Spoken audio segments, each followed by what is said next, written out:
ये भी सबको पता है, परंतु फिर भी जोर लगा के लगे पड़े। बोले महाराज भजन हो ना हो परंतु धन जरूर हो। जीवन में धन आवश्यक है, परंतु आवश्यक कितना, जिससे आजीविका चले, जिससे सुखमय पूरा परिवार चलता रहे और भजन भी बनता रहे। ऐसा नहीं कि महाराज हमने इतना कमा लिया कि भजन करने के लिए भी समय नहीं बचा। ऐसा धन किसी काम का नहीं। कमाओ, दोनों दोनों प्रकार के धन कमाओ। यहाँ काम आता है उसको भी कमाओ, और जो वहां काम आना है उसको भी कमाओ। जैसे आप किसी देश में दूसरे देश में यात्रा करने गए, और वहां यदि आप भारत का पैसा लेकर के जाओगे, धन तो है, परंतु दूसरे देश में तो वो मुद्रा बंद है, चलेगी नहीं। अब वहां पे आपको क्या करने पड़ेगा, एक्सचेंज करना पड़ेगा, बदला करना पड़ेगा कि महाराज आप अपनी मुद्रा हमें दे दो और हमारी आप ले लो, जिससे कि हम यहाँ पर रह सके कुछ दिन है? तो उस प्रकार से तो वहां पर हम रह सकते हैं। नहीं करेंगे तो फिर आपको विदा कर दिया जाएगा, महाराज जो आप लेने की इच्छा रखते हो नहीं ले पाओगे। इसीलिए यहाँ पर आए हैं तो ये मुद्रा चलेगी, यहाँ रह रहे हैं, जब तक रह रहे हैं तब तक तो काम आएगी। परंतु जब हम परदेश जाएंगे हैं तो वहां का धन एक्सचेंज करने वाला नहीं है। वो धन भी बड़ी अच्छी बात है, यही कमाने को मिलता है, यहाँ कमाने की सुविधा है। यहाँ पर संसार में यदि दूसरे देश में जाओगे तो वहां यहाँ का धन नहीं कमा सकते, परंतु यहाँ वहां का धन जरूर कमा सकते। दोनों प्रकार का धन कमाओ, जिससे यहाँ भी काम आए और वहां भी काम आए। अब ये धन कैसे कमाया जाएगा? बोले भैया आप यदि तन से धर्म नहीं कर सकते तो अपने धन को दान के द्वारा धर्म में लगाओगे तो वो धन अपने आप आपके पास अर्जित होने लग जाएगा। इसलिए ये जो भगवान की माया रही, इस माया की इतनी कठिनता है कि महाराज हम हर बार विस्मित हो जाते हैं, आश्चर्यचकित हो जाते हैं कि बात क्या है जो हमें इस माया में बार बार धक्का देती।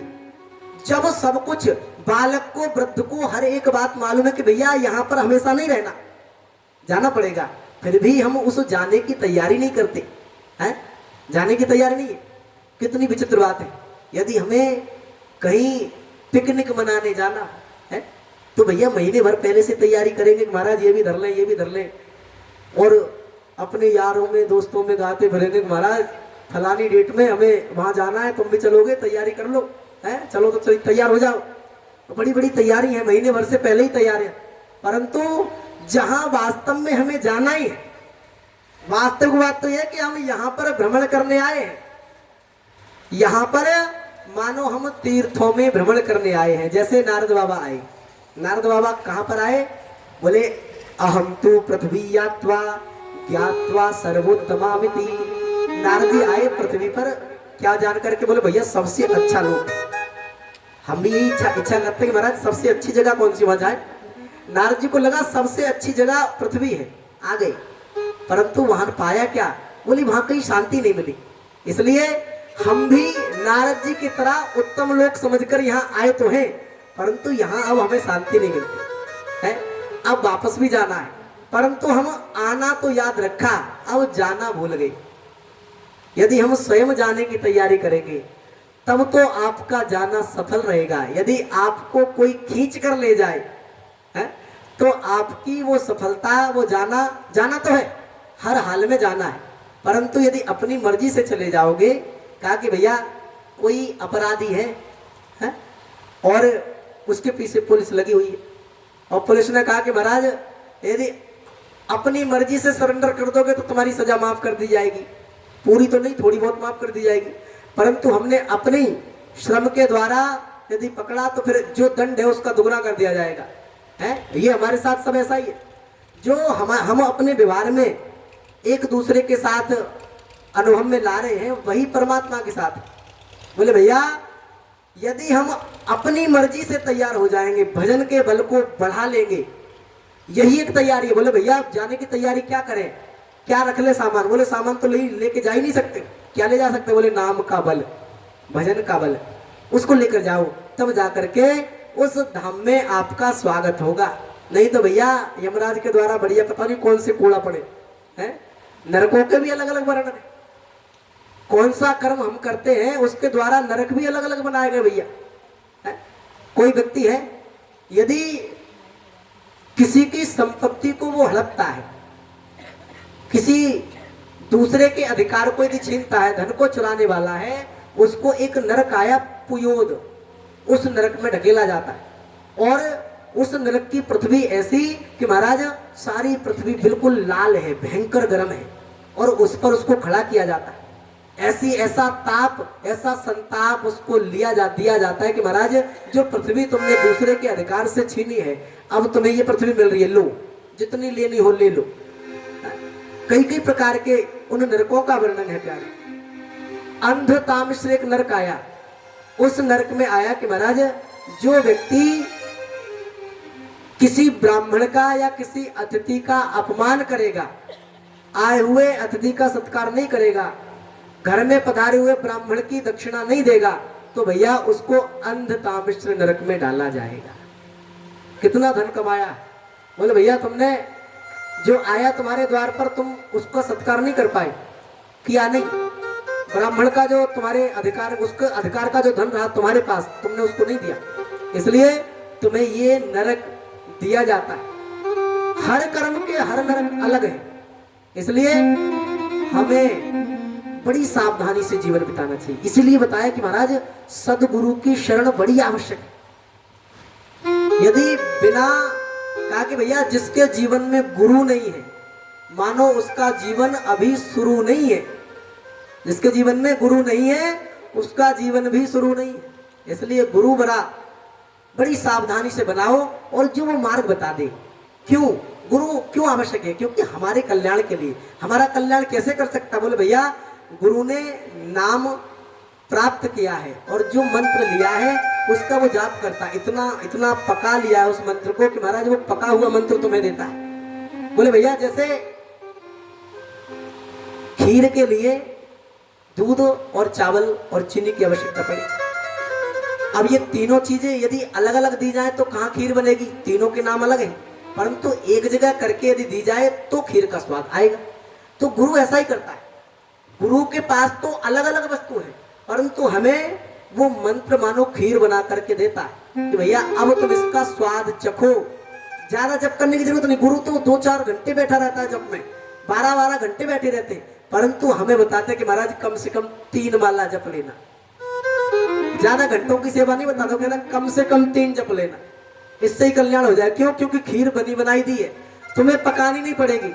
इसलिए आपको अपने गुरु के सन्निधि में रह करके उस भजन को जो मंत्र मिला हुआ है उसका जाप करो, और उसकी सन्निधि मिलने के बाद जो भी हमारे द्वारा पाप होता है वो गुरु की कृपा उसको नष्ट कर देती। इसलिए गुरु आवश्यक है। हमसे पाप होगा तो वो पाप हमें नहीं हमारे गुरु को लगेगा, और हमसे गुरु से जो पुण्य होगा वो पुण्य हमें लगेगा। पाप गुरु को हमारा लगेगा और गुरु का पुण्य हमें लगेगा। ये बड़ी कृपा है गुरु की। प्रेम से बोलो गुरुदेव महाराज की, प्रेम से बोलो राधे राधे। आज जब देखा गया कि भैया बड़े सुख के साथ श्री भगवान कृपा करते हैं और भगवान ने उन देवहूति की सारी कामना पूर्ण कर दी। इधर जो एक जीव किस प्रकार बना, किस प्रकार गर्भ में प्रवेश करता है, अपने कर्मण्येवाधिकारस्ते, अपने कर्मों से किस प्रकार जीव कौन सी योनि में जाता है, ये सारा विधान आज यहाँ पर प्राप्त हुआ है। इधर प्रियव्रतोत्तानपादौ, राजा उत्तानपाद के जो पुत्र है, जो पत्नियां हैं सुनीति और सुरुचि, पुत्र है ध्रुव और उत्तम। ध्रुव को जब मालूम हुआ कि महाराज मेरे पिता माता से अलग रहते हैं, ध्रुव अपने पिता को पाने के लिए दौड़े, वहां पर उनको सताया गया, उनको पिता कहने का अधिकार ही छीन लिया। सुरुचि कहती है कि ध्रुव गर्भे तुम साधयात्मानम, बोले यदि तुम राजा उत्तानपाद की गोद या सिंहासन चाहते हो तो तुम्हें भगवान का भजन करना पड़ेगा, और भजन करने के बाद जब भगवान तुमसे प्रसन्न होंगे तो तुम्हें मेरा गर्भ मांगना पड़ेगा, तब जाकर के तुम मेरे बालक जब बन करके जन्मोगे तब इस गद्दी के अधिकारी बनोगे। इतना सुरुचि को अभिमान रहा कि महाराज इसके गर्भ को पाने के लिए ध्रुव को तप करना पड़ेगा। गर्भे तुम साधे आत्मान, साधना करो और जब भगवान प्रसन्न हो जाए तो मेरा गर्भ मांग लो। आज जब सुनीति ने ये बात सुनी तो सुनीति ने अपने ध्रुव को भगवान के भजन के लिए वन में भी भेजा। नारद बाबा आए और नारद बाबा ने परीक्षण किया कि तुम यहाँ वन में करते क्या? अरे छोटी सी बालक हो, इतनी छोटी आयु है, परंतु आपको भय नहीं लगता? अरे इतने हिंसक जीव यहाँ पर भ्रमण करते हैं, तुम अकेले हो, क्यों आए हो यहाँ पर? तो आज ध्रुव कहते हैं कि देखो, मैं भगवान की शरणागति को प्राप्त करने आया हूँ, मुझे भगवान की सन्निधि चाहिए, भगवान का दर्शन चाहिए। जब तक हरि के दर्शन न पइयो तब तक जग में मुख न दिखई हो। बोले जग में जाऊंगा नहीं जब तक भगवान का दर्शन न पालूंगा। आज नारद जी ने ध्रुव को जाना कि वास्तव में ये सच्चा भक्त बनकर के आया है, दर्शन पाने के लिए आया, ऐसे जाएगा नहीं बिना दर्शन के। आज भगवान की प्रेरणा से नारद बाबा उन ध्रुव जी को सुंदर मंत्र प्रदान करते हैं। द्वादशाक्षर मंत्र है प्यारे, आज हम भी उस मंत्र का उच्चारण करेंगे। ओम नमो भगवते वासुदेवाय, ओम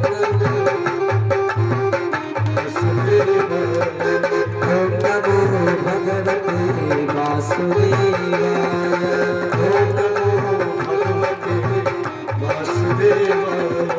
वासुदेवाय मेरो नंदनंदनाय, वासुदेवाय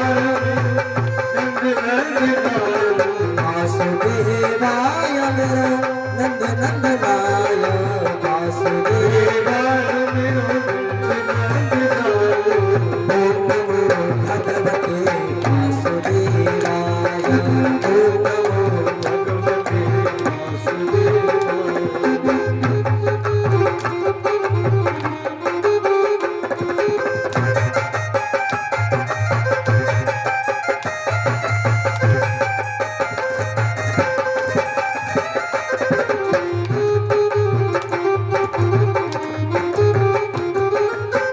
नमो भगवते वासुदेवाय।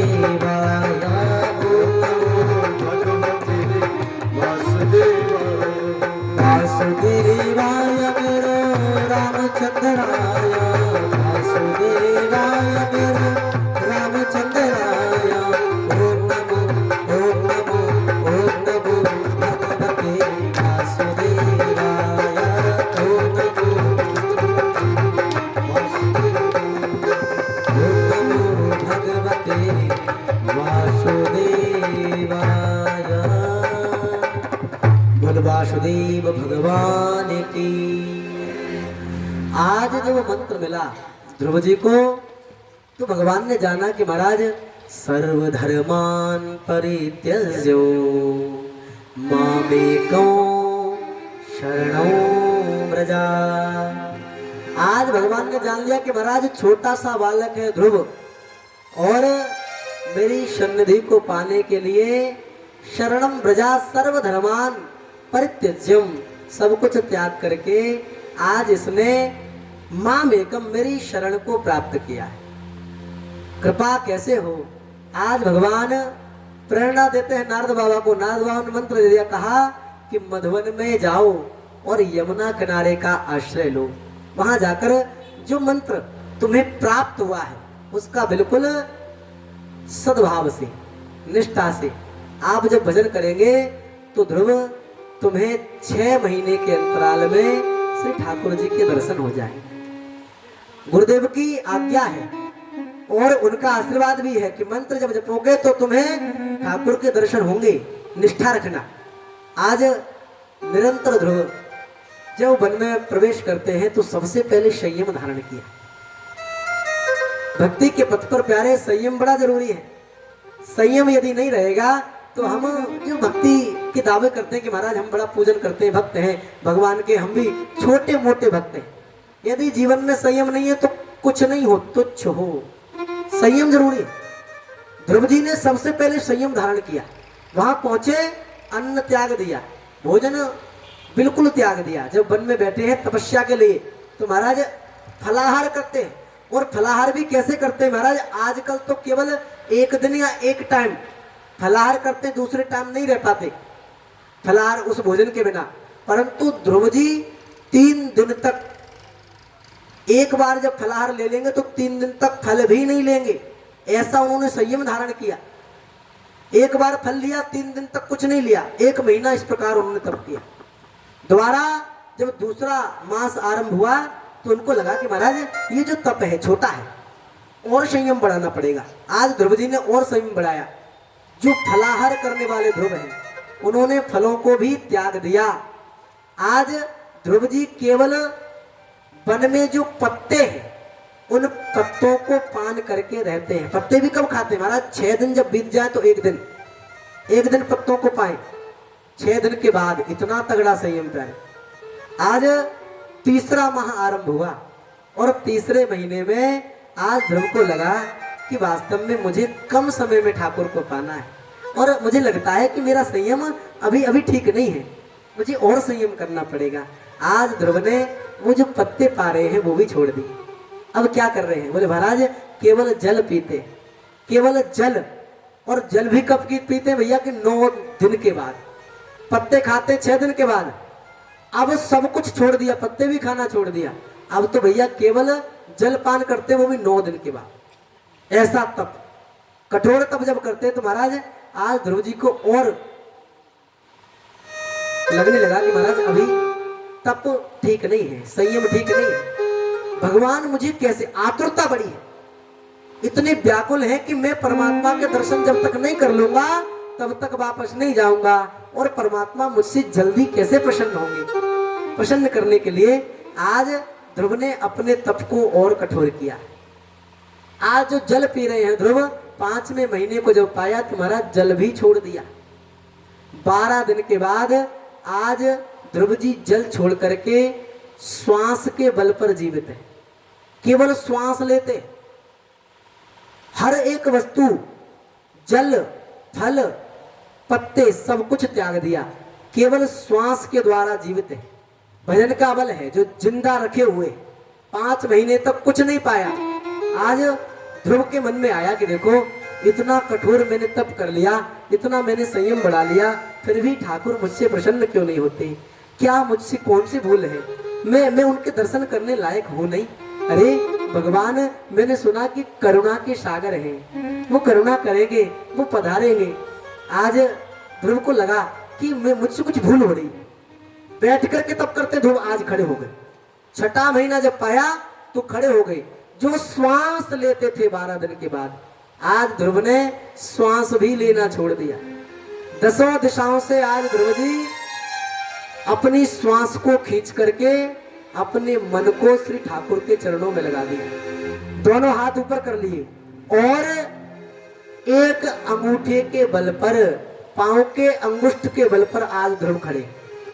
जब ध्रुव खड़े, ऊपर मुख कर लिया और बिल्कुल श्वास को जीत करके खड़े हैं। सारे देवता देखते कि महाराज अब हम श्वास क्यों नहीं ले पाते? देवताओं की श्वास रोक दी, देवता भी श्वास नहीं ले पाते। भगवान के पास देवता भागे भागे गए और कहा गोविंद कृपा करो। क्या हुआ? बोले महाराज श्वास लेने में समर्थ है, श्वास नहीं ले पा रहे, कारण क्या है? बोले महाराज एक ही कारण है। क्या? बोले जो मृत्युलोक है उस मृत्युलोक में मेरा भक्त है ध्रुव, छोटा ही है, वो इतना कठोर तप करता है कि उसने सारे लोगों की श्वास को जीत लिया, रोक दिया। अब कोई श्वास नहीं ले सकता। बोले प्रभु कब तक? बोले जब तक मैं नहीं जाऊंगा। तो आप देर क्यों करते, जाते क्यों नहीं है? आप जाएं। देवता कहते जाइए। आज भगवान प्रतीक्षा करते कि महाराज ध्रुव तितीक्षा और प्रतीक्षा में दोनों में बैठे, परंतु क्रोध के द्वारा आज ध्रुव ने तप आरंभ किया है। अपनी मां सुरुचि की बात उनको लगी, तब जाकर के क्रोध आया और क्रोध में तप किया। आज भगवान को लगा कि देखो ये भाव अभी नहीं आया। ध्रुव इतना भोला है कि इसको लगता है कि मैं कठोर तप के बल पर मिलता हूं। इसने कठोर तप तो किया है, परंतु इसके पास मैं तब जाऊंगा जब ये भाव से मुझे पुकारेगा। ये तप के बल से नहीं जाऊंगा। न योगी न समाधि स्यात्। बोले भैया न योग से न समाधि से मिलता। तो आज ध्रुव अपने मन में विचार करते हैं गोविंद क्या मैं इतना कपटी हूँ, क्या मैं इतना पापी हूँ कि मैं आपके दर्शन नहीं पा सकता? अरे इतनी छोटी सी आयु में मैंने आपको पुकारने का एक प्रयास किया है, आपके दर्शन की इच्छा की है, मैं सब कुछ छोड़ करके आया, मैं सब कुछ छोड़ चुका हूँ, आप मुझे स्वीकार क्यों नहीं करते? आप मुझे क्यों दर्शन नहीं देते? ऐसा जब विचार आया तो आज ध्रुव की आंखों से एक अश्रु बिंदु निकला है। जब अश्रु उनके कपोलों से होकर के जब ठोड़ी पर आया, जैसे ही गिरने को है प्यारे, आज ध्रुव नेत्र बंद करके उन भगवान की प्रार्थना करते हैं, और जैसे ही अश्रु टपकने को है तुरंत भगवान प्रकट हो गए। बोल भक्त वत्सल भगवान की। आज जैसे ही ध्रुव के सामने भगवान प्रकट है तो महाराज भगवान को लगा कि ये अंतर आत्मा से मेरा दर्शन करता है, नेत्रबंद है, और इसने मन से मुझे स्वीकार कर लिया, मन मन में दर्शन किया है, और ये जब तक नेत्र नहीं खोलेगा तब तक मैं इसको कैसे दिखूंगा, प्रत्यक्ष रूप में कैसे दिखूं? मन भटकाना पड़ेगा। आज भगवान अपने उस शंख को उन ध्रुव जी के कपोलों पर लगाते हैं। जब पाया कि महाराज कोई आया है तो जैसे ही देखा, आज ध्रुव जी ने देखा परमात्मा साक्षात पीतांबर धारण किए हुए, शंख चक्र गदा पद्म धारण किए हुए पधारे हैं। आज ध्रुव प्रार्थना करना चाहते हैं, छोटे से हैं, अब कौन सी प्रार्थना कर दूं, कौन सी विधि से इनको मना लूं, जानता नहीं हूं, परंतु मैं इनको कैसे रिझाऊं, कैसे? आज जैसे ही कपोल पर शंख लगा तो बड़ी बड़ी स्तुतियों को आज ध्रुव जी के द्वारा गया। आज जब ध्रुव ने पा लिया तो आज भगवान ने कहा कि ध्रुव तुम्हारी इच्छा क्या है? बोले गोविंद जब आया था तब इच्छा लेकर आया, परंतु आपने जब दर्शन दिया है तो तुम्हारी मन में कोई इच्छा नहीं रही, अब कोई इच्छा नहीं, अब आपके दर्शन हो गए, आप कृपा कर दो। क्या? बोले अब मेरा भजन में मन लगे, भजन में मन लगा रहे, बस इतनी कृपा हो जाए। आज ध्रुव निष्काम हो गई, कामना सारी विराम लेती है। आज भगवान कहते हैं ध्रुव तुम नहीं लेना चाहते परंतु मैं देना चाहता, तुमने इतना कठोर तप किया है उसका फल तुम्हें मिलेगा, कर्म किया है तो फल मिलेगा। इसलिए वर्तमान में तुम्हारा जो पिता है उत्तानपाद प्रतीक्षा करता है तुम्हारी, तुम छोटे से हो और तुम्हारे पिता का अभी तुम्हारे अंदर मोह है, वो अपने पाप का प्रायश्चित करना चाहता है। तुम जाओ और तुम्हारे जाते ही तुम्हारा पिता तुम्हें सारा राज्य दे देगा, तुम्हें राजा बना देगा, और ध्रुव तुम 36,000 वर्ष तक राज करोगे। प्रभु उसके बाद क्या होगा? बोले मैंने तुम्हें ऐसे सुंदर लोक की एक रचना की है, आप उसी लोक में रहोगे। बोले लोक कौन सा है? बोले ध्रुव लोक, तुम्हारे नाम से मैंने एक लोक बना दिया, वो ध्रुव लोक तुम्हारी प्रतीक्षा करता है, अपने राज्य को करो, स्वीकारो, उसके बाद जब समय अवधि पूरी हो जाए तो आप उस लोक में पधारना। आज भगवान की प्रेरणा से ध्रुव जी की कामना नहीं थी, फिर भी ध्रुव ने उस राज्य को स्वीकारा। ध्रुव जी का विवाह हुआ है, जो उत्कल और वत्सर नाम के 2 पुत्र हुए, जो उत्तम है सुरुचि के जो पुत्र हैं, उनका विवाह नहीं हुआ, मार दिए गए यक्षों के द्वारा। तो आज अपने भाई को जब मरा हुआ देखा तो ध्रुव ने यक्षों से बदला लिया, बड़ा घमासान युद्ध किया, बड़े यक्षों का संहार किया, परंतु जब मनु महाराज ने देखा कि देखो इतना संहार, इतनी मृत्यु इस ध्रुव के द्वारा होती है, ये ठीक नहीं है, ये पाप करता है, रोकना पड़ेगा। आज मनु महाराज ने ध्रुव को देखा कि ध्रुव ये अच्छा कृत्य नहीं करते हो, अरे जिसके जीवन में जो होना है वो होगा, तुम क्यों व्यर्थ में पाप कमाते हो, किसी को मारना छोड़ दो। छोड़ दिया। ध्रुव ने अपने दादा मनु महाराज की बात को माना। आज कुबेर प्रसन्न है कि महाराज इतनी क्रोध के बाद भी आप, जब व्यक्ति पर क्रोध आए तो महाराज किसी की सुनता नहीं, परंतु जब क्रोध में है ध्रुव जी, मनु महाराज ने सब समझाया तो बिल्कुल शांत चित्त से उनकी बात को स्वीकार कर। कुबेर प्रसन्न है, बोले इतने क्रोध में तुम शांत कैसे हो गए? इसलिए वरदान मांगो, मैं प्रसन्न हूं, तुमसे क्या चाहते हो? बोले कुछ नहीं चाहते, केवल भगवान की सन्निधि मिले, भगवान का भजन मिले, यही इच्छा है। आज तथास्तु कुबेर भी कहता है। आज जब समय पूर्ण हुआ तो आज भगवान के पार्षद उन्हें ध्रुव जी को लेने के लिए आए। लेने जब आए तो ध्रुव उस विमान में बैठने से पहले देखते कि महाराज विमान से पहले काल आया है। काल ने कहा कि ध्रुव जी यदि आप मेरे बिना स्पर्श किए चले जाओगे तो संसार में मेरा महत्व खत्म हो जाएगा, इसलिए मैं आपको लेने नहीं आया, आप मेरा स्पर्श कर लो, बस मुझ पर कृपा हो जाएगी। आज स्वयं काल खड़ा हुआ है, काल हाथ जोड़ता है।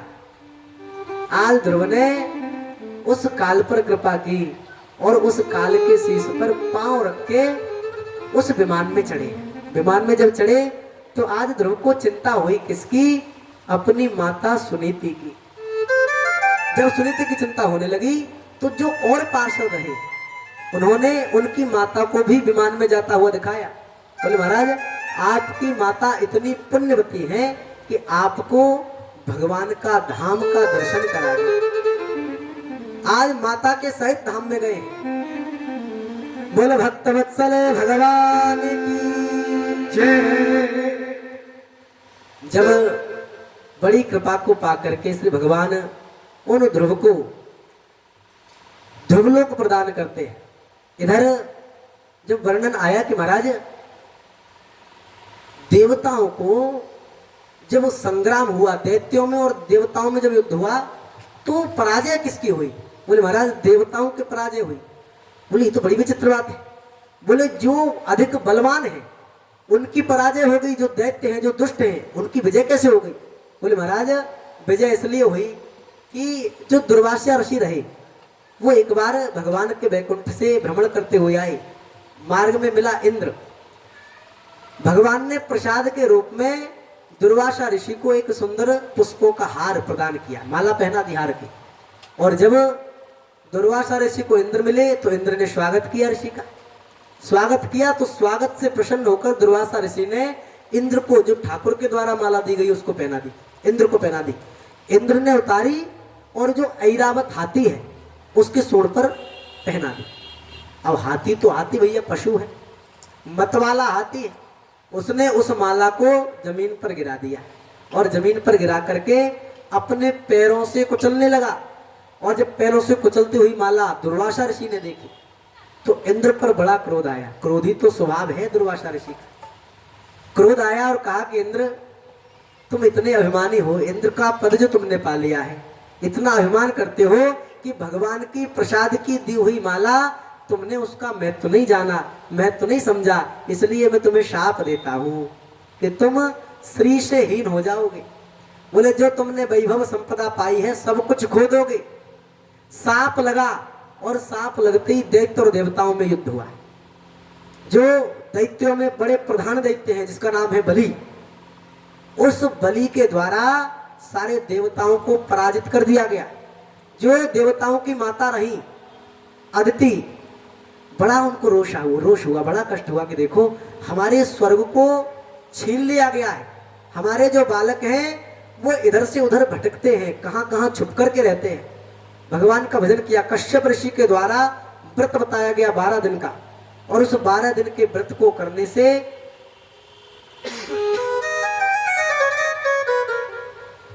प्रेम से बोलो राधे राधे।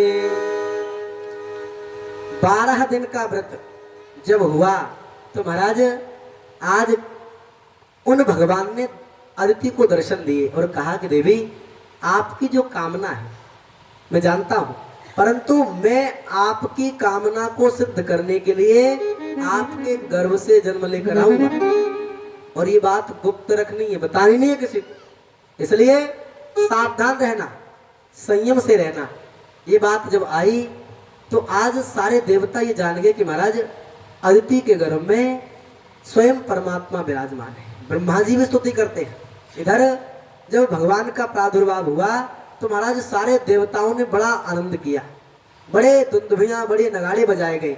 परंतु जब ब्रह्मा जी आए हैं तो महाराज भगवान की प्रार्थना करने लगे और निवेदन किया कि प्रभु ये जो बलि है जो देवताओं को सताने वाला है, इसको कैसे भी करके पराजित कर दो।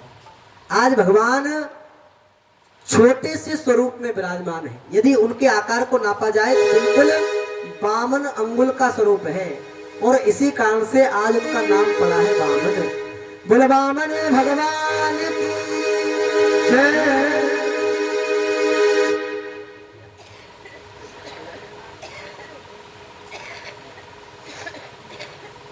आज जब वामन भगवान प्रकट होकर के आए हैं तो सारे देवता उन भगवान का स्वागत करने में लगे हैं।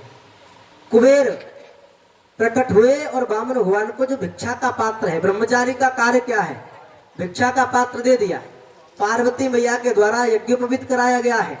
बड़े बड़े संस्कार उन सारे देवताओं के द्वारा, ऋषियों के द्वारा कराए गए।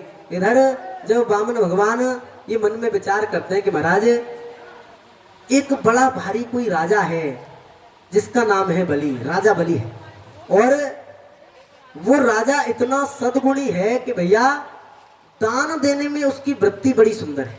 उसका जो मन है दान देने के लिए बड़ा आतुर है, बड़ा व्याकुल रहता है कि महाराज कोई ब्रह्मचारी कोई ब्राह्मण आए तो मैं उसको दान दूं। आज जब वामन भगवान ये विचार करके उस राजा बलि की यज्ञशाला जहां यज्ञ करता है, प्रेम से बोलो राधे राधे। वामन भगवान की जो एक भूमि दान की प्रक्रिया रही, उसके लिए यहाँ पर प्रथम दान आया बनवारी लाल मित्तल जी के द्वारा 1100 रुपये का दान, और एक 501 रुपये का दान भी यहाँ पर गुप्त दान के रूप में आया है। जो भी भूमि दान करने के इच्छुक भक्त हैं वो यहाँ पर भूमि दान कर सकते हैं। इधर जब हम दान की प्रक्रिया को आगे बढ़ाएंगे तभी इस भागवत में सफलता को पा सकते हैं। यदि हम केवल अच्छे श्रोता रहें, दो प्रकार हैं, अच्छे श्रोता हैं परंतु अच्छे धर्मज्ञ और अच्छे दानी भी उसके साथ होने चाहिए। क्यों? क्योंकि यदि हम धर्म करने की तो इच्छा है परंतु धर्म में अपने धन को लगाने की इच्छा नहीं, तो कैसे धर्म होगा है? धर्म यदि करोगे तो भैया अपना धन आपको धर्म में लगाना पड़ेगा। इसलिए आप सबसे निवेदन कि भैया ये जो कथा आप सबके सहयोग से, जो पूर्व से बताया गया कि सामूहिक कथा, आप सबके सहयोग से, अनुमति से और जन कल्याण के लिए ये भागवत चर्चा अर्चा होती है। आप सब इसमें जुड़े। अभी तक यहाँ पर कोई ऐसा व्यक्ति जुड़ा नहीं जो यहाँ पर बिल्कुल ठीक ढंग से सांत्वना दे सके कि महाराज बिल्कुल निश्चिंत हो जाओ। आप सबसे निवेदन है कि आप सब लोग भी, कोई बड़ी बात नहीं है, इतनी संख्या है माताओं की, मातृशक्ति जहां पर बैठ जाए महाराज सब फेल है उसके आगे। इसीलिए कहा कि महाराज भक्ति मती माता, माताओं के आगे भक्ति मती क्यों लगाया? क्योंकि वास्तव में भक्ति है। किसी ने सुना कि भैया भक्ति मता पिता, भक्ति मता नहीं सुना होगा, क्योंकि मती है, उसका अपभ्रंश नहीं हो सकता, शब्द का अपभ्रंश नहीं हो सकता। इसलिए जो बड़ी सुंदर भक्ति की सौभाग्यशालिनी माताएं हैं, आप सब इस धर्म के कार्य से, कथा से आप जुड़े। भाई बंधुओं से भी निवेदन है आप सब जुड़ करके इस कथा का जो भार हमारे ऊपर है आप सबको लेना है। दो भार है प्यारे, हमारी जिम्मेदारी है कथा को श्रवण कराना ईमानदारी से, है बोले राधे राधे। हमारी जिम्मेदारी ईमानदारी से आप सबको कथा आप तक पहुंचाना। आपकी जिम्मेदारी है कि भैया जो भी यहाँ की व्यवस्था है, जो भी यहाँ का खर्चा है, आप सबको मिलकर के एकजुट होकर के, एक व्यक्ति तो नहीं कर सकता, एक व्यक्ति नहीं कर सकता, परंतु जब हम 50 हैं या संख्या में 100 हैं तो भैया यदि 100 की संख्या पहुंची तो 1100 रुपए की दक्षिणा भी यदि दान में दी जाए तो यहाँ का कल्याण हो जाना है। इसलिए सब लोग जुड़े और पूरी निष्ठा के साथ, पूरी श्रद्धा के साथ यहाँ पर इस भागवती कथा में सफलता का एक दिव्य भाव प्रकट करें। प्रेम से बोलो राधे राधे।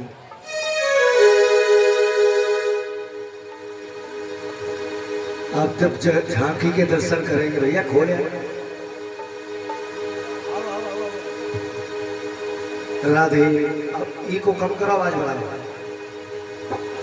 श्री राधे और बढ़ाओ। आप झांकी के दर्शन करेंगे झांकी आपके सामने आ रही है। तो ये बामन भगवान की जय हो। बामन भगवान का हुआ अवतार, देव हरसाए। भगवान का हुआ अवतार, देव हरसाए हैं।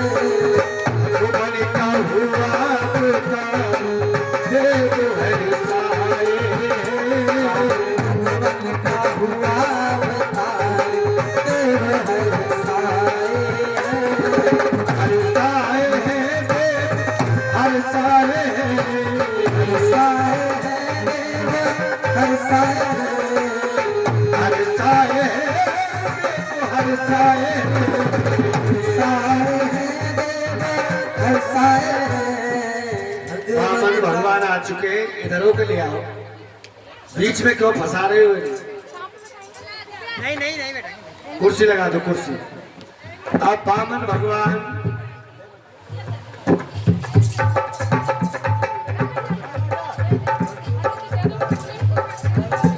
बामन भगवान बैठाओ मती, सबके पास भिक्षा लेने जाएंगे अभी। उठाओ भगवान को, उठाओ। सबके पास आ रहे एक कमंडल लेके, जो भी दान दक्षिणा देनी है बामन भगवान के कमंडल में डालें और सभी ताली बजाते रहे। बामन भगवान का हुआ अवतार, देव हरसाए। भगवान का हुआ अवतार, देव हरसाए हैं। हरसाए हैं देव, हरसाए हैं। हरसाए हैं देव, हरसाए हैं।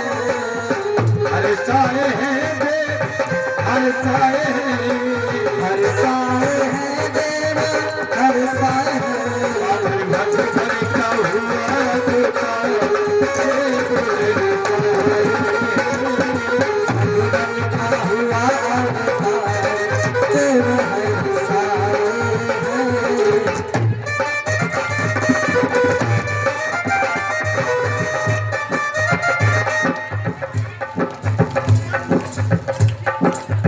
हाँ, एक माता जी का भूमिदान कथा के निमित्त 1100 रुपए का भूमिदान, गुप्त दान।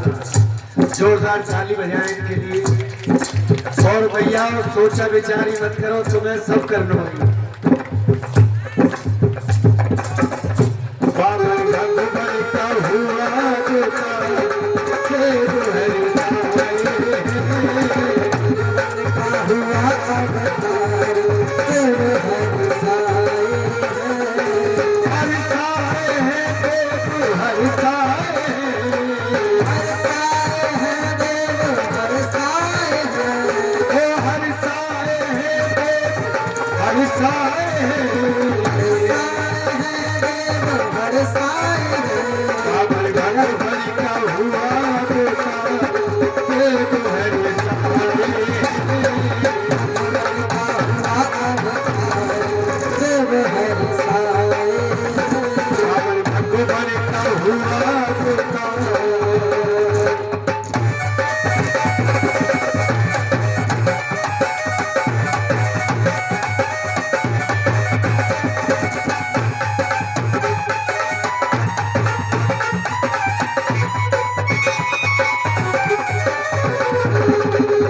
सिर पे जाके जटा विराजे। सिर पे आके जटा विराजे। सिर पे आके जटा विराजे। सिर पे आके जटा विराजे। कल फूलों का हार, देव हरसाए।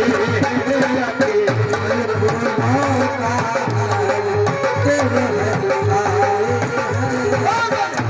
का हुआ अवतार, देव हरसाए। भगवान का हुआ अवतार, देव हरसाए हैं।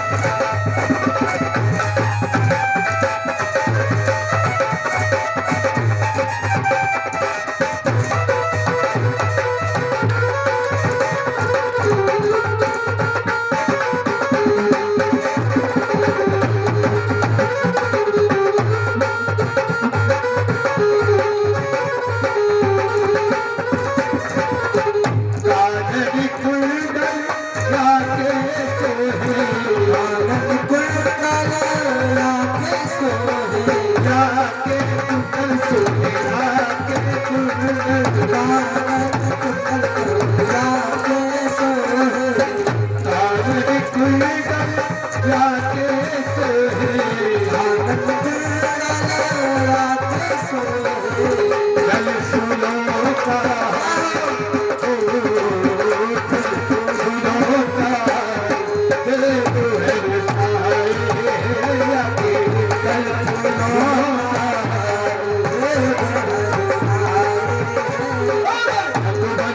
हुआ बता दिल को है रसाए बामन भगवन का हुआ अवतार देव हरसाए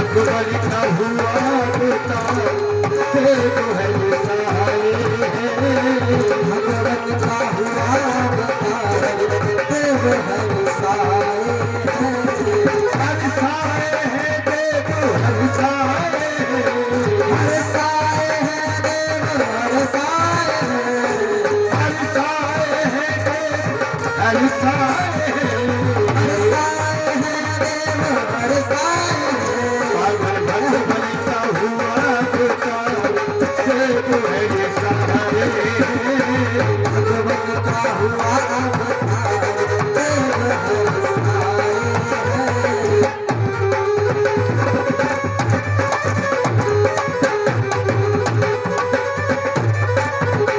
अब सभी एक एक करके बामन भगवान विराजमान हो चुके हैं। एक एक करके सभी पूजन करेंगे। थाली रख दो सामने। हाँ भैया खड़ी हो जाओ और एक एक करके पूजन करो बामन भगवान का सभी। बामन भगवान का हुआ पुकार, देखो है रसाए। भगवन का हुआ अवतार देव हरसाए हरसाए है देव, हरसाए है, हरसाए है देव हरसाए हरसाए है देव, हरसाए है। हरसाए है देव हरसाए अमर भगवान का हुआ पुकार, देखो है रसाए।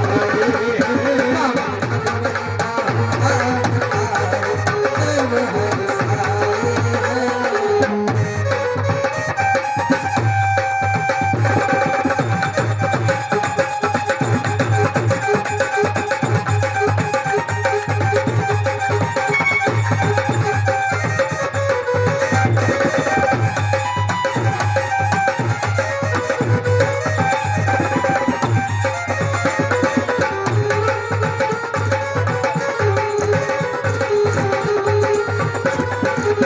हाथ कमंडल जाके सोहे, हाथ कमंडल आके सोहे हाथ कमंडल जाके सोहे, हाथ कमंडल जाके सोहे, हाथ कमंडल आके सोहे हाथ में छत बिछाओ, जय हो हाथ में छत्र बिछाए देव हरसाए भगवान का हुआ पुकार, देखो है रसाए। बामन भगवन का हुआ अवतार देव हरसाए राधे राधे, राधे राधे रंग चले आए बिहारी, राधे राधे रत चल आए बिहारी राधे राधे जप चले आए बिहारी। राधे राधे जप चल आए बिहारी आएंगे बिहारी चले आएंगे बिहारी, आएंगे बिहारी चले आएंगे बिहारी आएंगे बिहारी चले आएंगे बिहारी।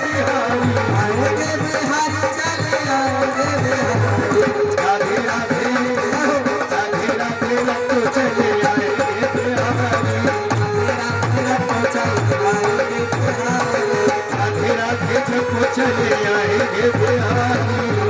राधे जप चल आएंगे बिहारी राधा मेरी गंगा के धार है बिहारी, राधा मेरी चंदा के प्राण है बिहारी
प्रेम से बोलो राधे राधे राधे राधे।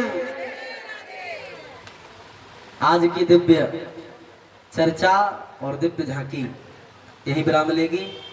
कल जो भगवान की अनन्य प्रेयसी या अनन्य प्रेममयी जो गाथाएं जो कथाएं हैं, मुख्य कल भागवत का चतुर्थ दिवस आएगा और चतुर्थ दिवस में श्री बालकृष्ण लाल का प्राकट्य उत्सव मनाया जाएगा, जन्म उत्सव। और जिस प्रकार से हम अपने किसी बालक का या किसी संबंधी का, किसी बंधु बांधव का, भाई बंधु का जैसे जन्मदिन मनाते हैं, प्यारे उत्साह वही होना चाहिए। यदि हम परमात्मा में जैसा मन हमने संसार में लगाया है वैसा ही मन यदि परमात्मा में लगा दे तो कल्याण हो जाना है, हा? हमने संसार को ज्यादा मन दे दिया, परमात्मा में थोड़ा सा जो बिल्कुल है ही नहीं उसको दिया। इसलिए बड़े आनंद के साथ सब भाई बंधु, सारी माता बहन बड़े आनंद और उत्साह के साथ पूरी तैयारी के साथ यहाँ आए। तैयारी कैसी? बोले भैया जब काई छोरा को जन्मदिन होगो तो बढ़िया गुब्बारे भी लाए जाएंगे,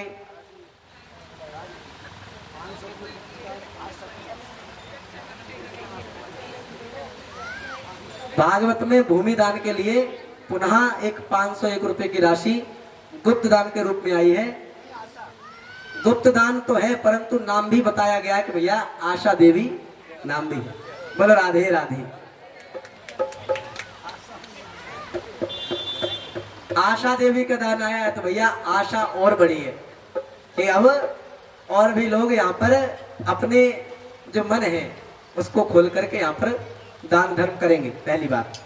और कल जो दिव्य कथा का रस स्वादन आप सब लोग करेंगे, उसमें बड़ी आनंद और उत्सुकता की बात ये रही कि भैया इस पांडाल को सजाया जाए। गुब्बारों से, कई कई खेल खिलौनों से यहाँ पर टांगे जाएं, पुष्पों की मालाएं आए, जिस प्रकार से हम मानो परमात्मा का स्वागत किस प्रकार कर लें, वो हमारे मन में रुचि हो, तो वो सारी रुचियां यहाँ पर कल देखने को मिलनी चाहिए। टॉफियां हैं, बालकों को जो अच्छा लगे, उन बालकों की रुचि की जो वस्तुएं हैं, टॉफी है, खेल खिलौने हैं, उनकी जो वस्त्र हैं, उन प्रकारों को लेकर के आए। और जो माखन रहेगा, माखन भी आपके द्वारा लाया जाए, तो भैया हमारे जो बाल गोपाल यहाँ पर बैठे हैं, उनका भोग भी कल यहाँ पर उस माखन से लगेगा। क्योंकि 7 दिन विधान तो ऐसा कि भैया गोपाल जी को हमेशा ही माखन खाने की आदत है, परंतु 7 दिन में एक बार मिल जाए वही बड़ी बात है। बोल राधे राधे। तो कल यहाँ पर माखन ज्यादा नहीं, थोड़ा सा आवश्यक है। और सभी माता भाई बंधुओं से निवेदन ये कि भैया आप सब लोग जुड़े, जिससे हम इस कथा में उत्साह से देखा जाए कि भैया श्रोता जैसा होगा वैसा ही वक्ता होगा, है। उसी प्रकार आप पधारें, जुड़ करके यहाँ की जो भी जिम्मेदारियां संभालें। और इसी के साथ यहाँ पर वाणी को विराम होगा। आप सभी लोग खड़े हो जाएं, आरती के लिए बड़ा आनंद करें। जय जय टॉफी बिस्कुट बता दिए, कृष्ण जन्म होगा भैया कल, कल होगा कृष्ण जन्म। आगे समझ में, लाला की बधाई लेके आई हूँ, बधाई तुम जानो सब। अब आरती खड़े जाओ और बड़े धूमधाम के साथ ये सजवाए इसको, गुब्बारे, टॉफी, बिस्कुट, माखन, मिश्री और सभी। हाँ महाराज जी बोल रहे, पीले पीले वस्त्र पहन के आना है सबको, और नहीं हो तो पड़ोसी से मांग लो, एक दूसरे को तो मांग ले, कोई बात नहीं। हाँ पीले पीले वस्त्र, सभी सज के आना है। लाला को जन्म है, अब आरती करेंगे।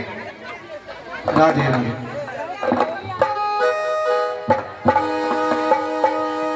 बाकी बिहारी तेरी आरती गाऊं, आरती गाऊं प्यार तुझको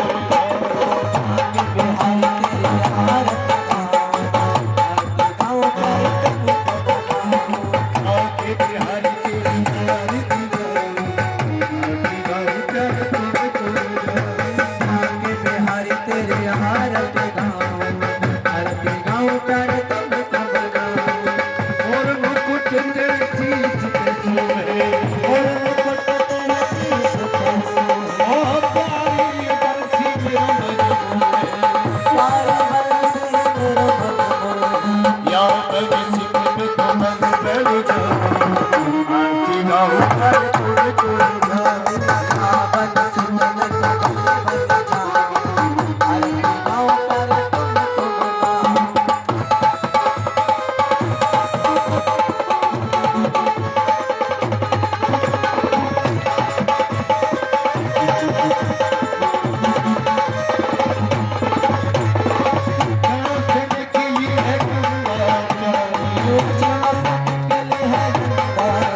Krishna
आरार्तिः देवः शान्तिरन्तरिक्षको शान्तिः पृथिवी शान्तिरापः शान्तिरोहदयः शान्तिः वसुदेवः शान्तिश्रीदेवः शान्तिः शान्तिस्वरूपः शान्तिः शान्तिः सामा शान्तिरेधि जतोतः समेसे ततो वेङ्कुरुषन्नः कौरवप्रजाभ्यो भयन्नः पाशुभियाः स्वान्तिर्भवतु सर्वारिष्टशान्तिर्भवतु सर्वे जनाः हस्ते पुष्पम् आदाय हस्तौ बद्ध्वा पुष्पाञ्जलिं कृत्वा सभी लोग हाथ में पुष्प लेकर हाथ जोड़कर पुष्पांजलि करें।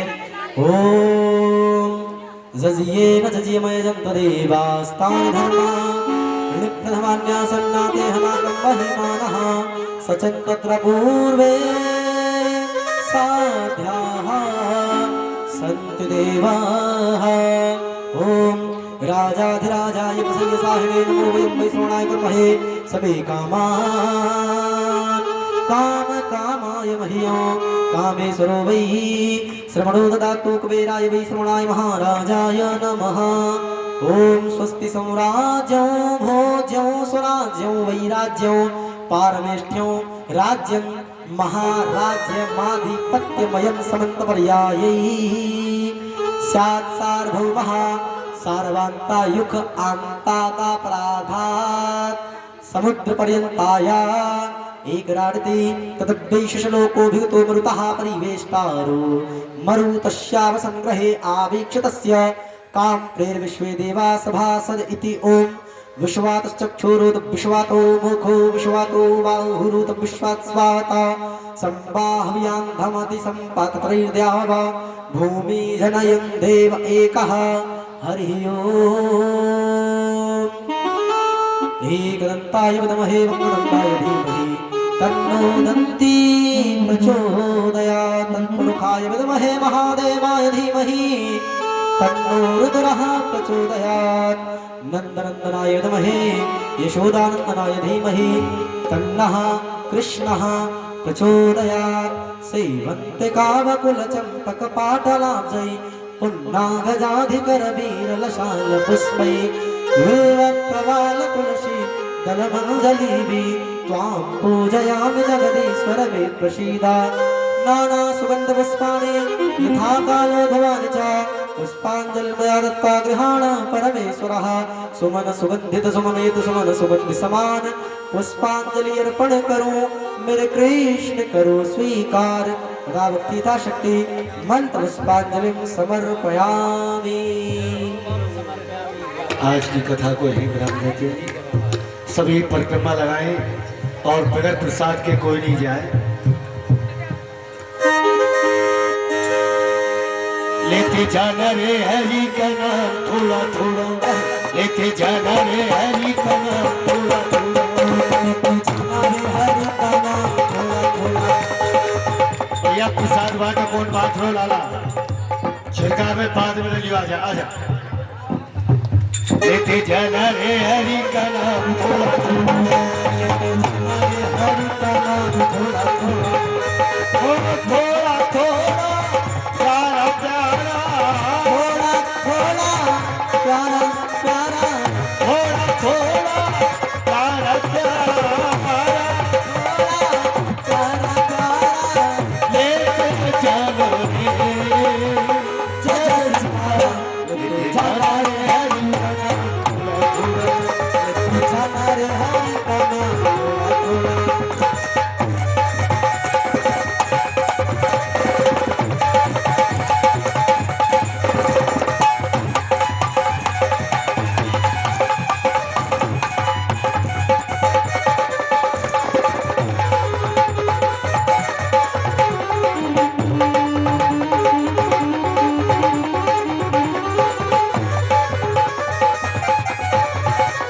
लेते जाना रे हरि का नाम थोड़ा थोड़ा, लेते जाना रे हरि का नाम थोड़ा थोड़ा, हो थोड़ा थोड़ा प्यारा प्यारा, थोड़ा थोड़ा प्यारा प्यारा, लेते जाना रे, जय सितारा लेते जाना रे हरि का नाम थोड़ा थोड़ा, लेते जाना रे हरि का नाम थोड़ा थोड़ा, लेते जाना रे हरि का नाम।